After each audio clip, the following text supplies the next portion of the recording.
You're listening to the Moth Radio Hour from PRX. I'm Jay Allison. Here to introduce our last story from this live Moth event in Boston is your host, Tara Clancy. All right, when I asked our final storyteller the question, when were you last surprised, he said he is about to be really surprised because it is probably the first time he is ever on a stage without his guitar. Ladies and gentlemen, please welcome Salman Ahmed.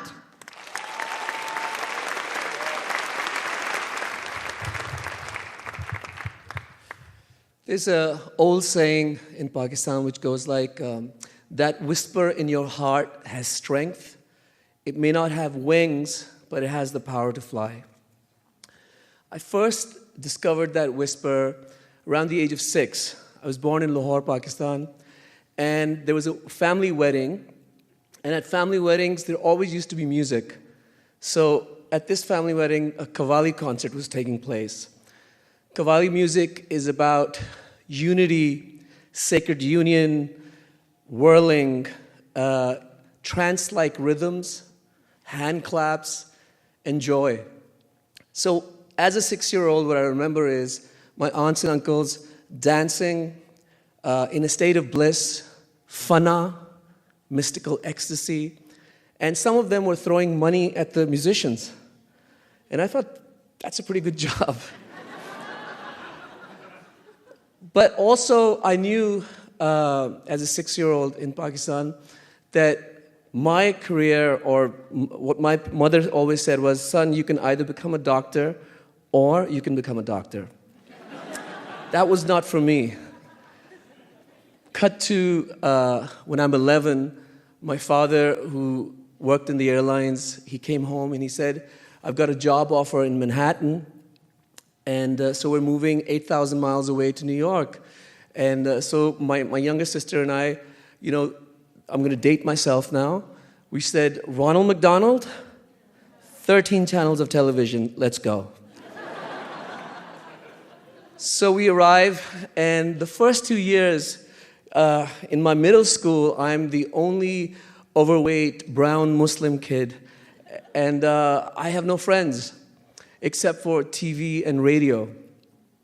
Until one day when I was 13 at my bus stop, this kid who went to school with me, Danny Spitz, he went on to play guitar in the heavy metal band Anthrax. He looked at me and he said, Sal, Sal, Sal. Dude, you gotta get cool. And I looked at him and I said, cool? What is cool? So Danny took this red ticket out of his back pocket and he said, dude, if you buy this ticket from me, your life will change. Now, as he was hustling me that ticket, I'm thinking about my conservative Muslim mother who thinks, going out anywhere is, you're going to lose your culture, you're going to lose your religion. Yet the whisper in my heart was whispering loudly. And I said, what is that ticket? He said, this is a ticket to see a rock and roll concert at Madison Square Garden. It's for Monday night. It's the only ticket I have. So I said, Danny, I'll buy the ticket. I took the ticket from him. I went home, and I said to my mother, there's this field trip. Entire school is going to Madison Square Garden on this Monday night, and you have to drive me. So my mother looks at me with these silent, skeptical eyes. She says, well, you'll have to dress up. And so on that Monday, I'm wearing a yellow floral shirt, red and white striped pants, a black belt, and shiny black shoes. That's how Pakistani kids went out to birthday parties. And so we drive down from Rockland County into Manhattan, and I said to my mother, 3 blocks away from Madison Square, just drop me here and pick me up later. And as I walk on the sidewalk, and I'm going to date myself, there are thousands and thousands of teenagers with torn jeans, peace signs, and expressions which say dazed and confused. So you know where I'm going with this. On the Jumbotron, it says, tonight, live in concert, Led Zeppelin. Now, for me, Led Zeppelin could have been the Bay City Rollers.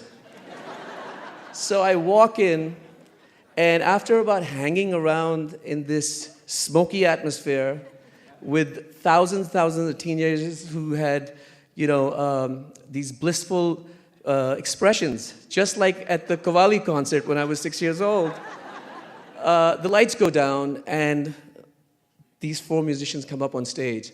One of them, the guitar player, Jimmy Page, has this 2-headed guitar.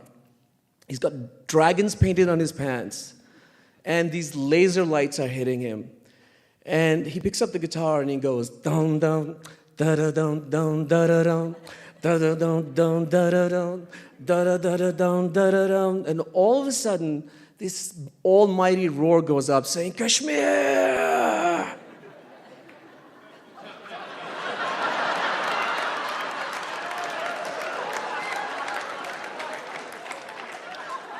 I'm thinking, Kashmir, it's not safe there.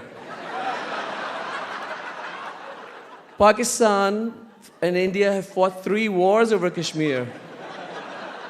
Yet, in this tornado of guitar, bass, drums, and vocals, and a whole lot of love, my heart whispered very strongly again. And at the end of that show, I said, I want to do that for the rest of my life.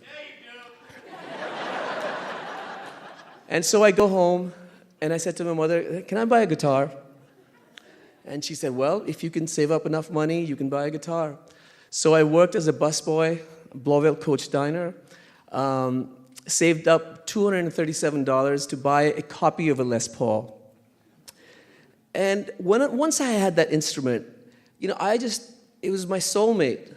I just never, came out of my room, locked myself in, listened to the Beatles, listened to the Zeppelin, Hendrix, Clapton, Beck, and I learned all the blues. And pretty soon, my parents got very scared.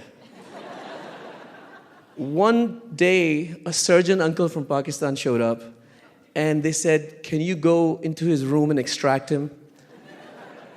So my Uncle Anwar comes into the room, and I'm wailing away. And he says, Beta, son, what are you going to do with your life? So behind him was this poster of Jimi Hendrix. I said, I want to be like that guy there. So he goes back to my parents and he says, look, if he stays in the States, he's going to become a musician. Send him back to Pakistan now. There is no rock music there. So when I graduated from high school, my family moves back. I'm back in my city of Lahore. But now what's changed is there used to be democracy, but while I was away, a general, a military dictator came into power. It was like having a Pakistani Oliver Cromwell. No celebration, no enjoyment, no gender mixing, no music, especially not guitar music. It was like the kingdom of darkness. And I was in the first year of medical school in Lahore, and I was losing my mind. I couldn't go to any concerts, so one day I thought of this crazy idea. There used to be this gong show on TV. And I thought, you know what? I'm going to put together a secret talent show. So anybody in my class who can tell a joke, who can juggle, who can do anything or play guitar, can be on stage and have their 10 minutes of fame. So I schemed this whole thing up. It was off campus, 60 of us, and at this show, I'm waiting for the juggler to end so I can get up on stage. I had practiced Eddie Van Halen's Eruption. And I had one accompanying musician with me, a drummer, who had a cymbal, a snare drum, and a bass drum. And I said to him, each time I look at you, just hit the drums really hard.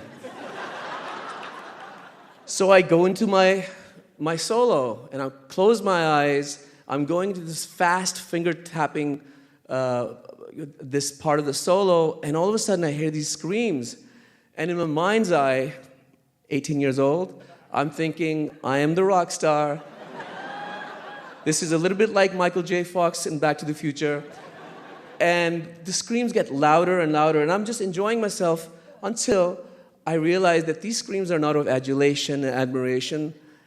These screams are of apprehension and danger.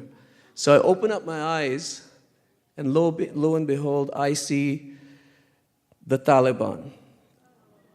And religious extremists who had heard that there was a den of sin and vulgarity, girls and guys mixing with each other, so they came there with burqas. They threw the burqas on the girls. And one of them, this guy with a crazed look in his eye, came up to me, and before I could process what he was trying to do, he grabbed my guitar, my Les Paul, and he smashed it on the marble floor. My rock and roll dream there, and in a weird way I also thought, this is complete humiliation because rock musicians destroy their own guitars.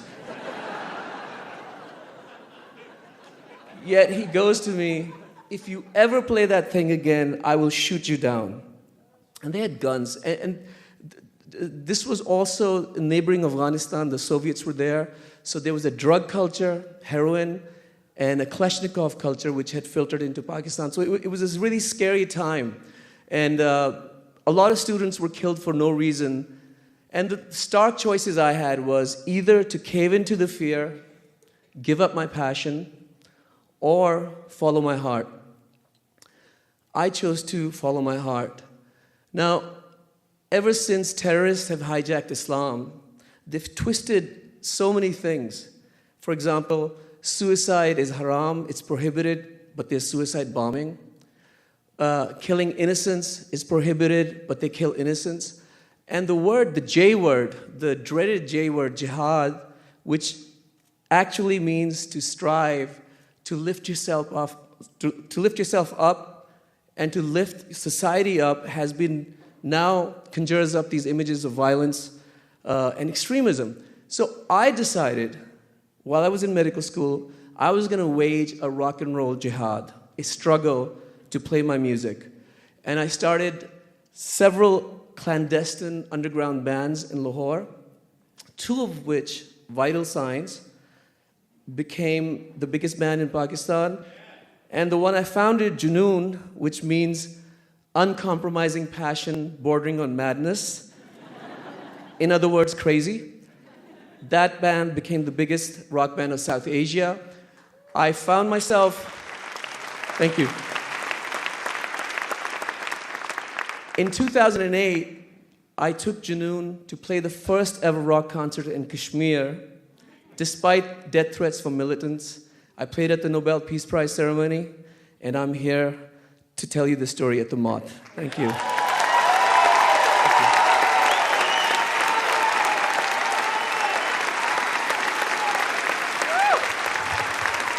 Salman Ahmed! Woo! Salman Ahmed's band, Junoon, went on to sell over 25 million albums. The New York Times has called them the U2 of Pakistan. Along with Peter Gabriel, Salman wrote the song Open Your Eyes for Pakistan flood relief. You're listening to it now. Open your eyes, open your heart. A medical doctor by training, Salman also travels the globe as a goodwill ambassador, helping to eradicate polio. To see a photo of Salman on stage in front of thousands in Kashmir for the first time, go to themoth.org. That's it for this episode of the Moth Radio Hour. We hope you'll join us next time, and that's the story from the Moth.